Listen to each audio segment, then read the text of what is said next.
Okay, it's so exciting. You're ready to get licensed, but how do you do it? Where do you start? Well, you could Google it, or you could ask friends and family, or you could go to the two resources that I have added to this site to help you figure out how to get licensed, and I'll show you that in a moment. But before we do that, I just want to let you know that different states have different requirements. And so you'll want to make sure that you fit your state's requirements before embarking on this, because I'd hate for you to waste your time if you are not able to get licensed. For example, some states require that you be 21, some require that you be 18, some, they all have different requirements, and you'll need to get licensed in your home state first. Some states are going to require that you take a class. Some states are going to require, they all have different requirements. So I put together a resource that shows you how to find out. So let me take this out. And this is the class website. So let me show you. When you're on the class website, you click this to start the program. And then what you're going, after you watch this video, if you're watching this, you've already done that, you're going to come over here to external URLs and open it up. And the first thing that you're going to look for is the insurance license requirements. And this is an external website that I found that makes it really easy. So let's say you want to get licensed in Arizona. In Arizona, you don't have to take an exam. That's pretty nice.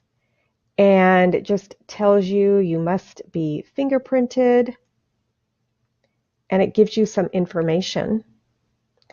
If you're in my state, California, now I had to take 52 hours, so that's the 12 hours here and the 40 hours for life, accident, and health. You could technically just get your life only or your accident and health only, but I do recommend that you get both just in case you want to sell life insurance to your clients.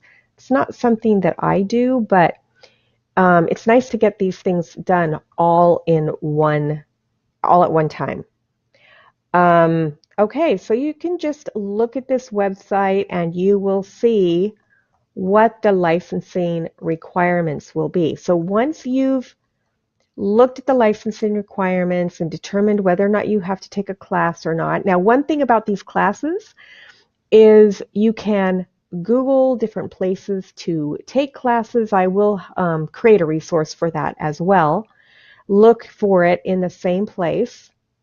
You'll look for it right here in the external. It'll either be in the external URLs or it will be a downloadable resource. I'm not sure which way I'll create it yet, but there will be a list of a few sites where you can get that information. And a lot of these places where you can take the classes, also many of them will have resources such as extra study guides, online quizzes, those kind of things. And some places will have like college classes where you can actually take your course with a group of other people live if that's your preferred method of learning. Okay, so the second thing that you're going to want to do is get your license, actually apply for it. So after you've taken your class, if you're required, you'll click, remember, this will be closed when you come to it. You're going to have to open it up by clicking this little plus sign. And then just click on the NIPR site.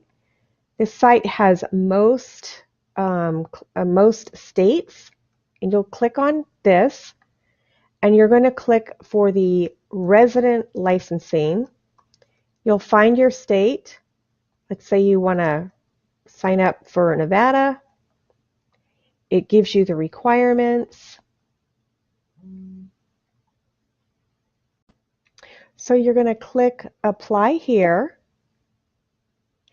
And then you would sign on as an individual. And since you don't have a license yet, you would click Social Security number. You'd put in your name and social, accept the user agreement, and then it'll take you to the beginning of the application process. One nice thing about using this website is that it saves your information. And so if you want to get non-residence licenses, it's very easy to do so because a lot of your information will be stored. So that is how you research and apply for your insurance license. And we'll see you in the next video. But before we do that, make sure that you start this process before you go on to the next video.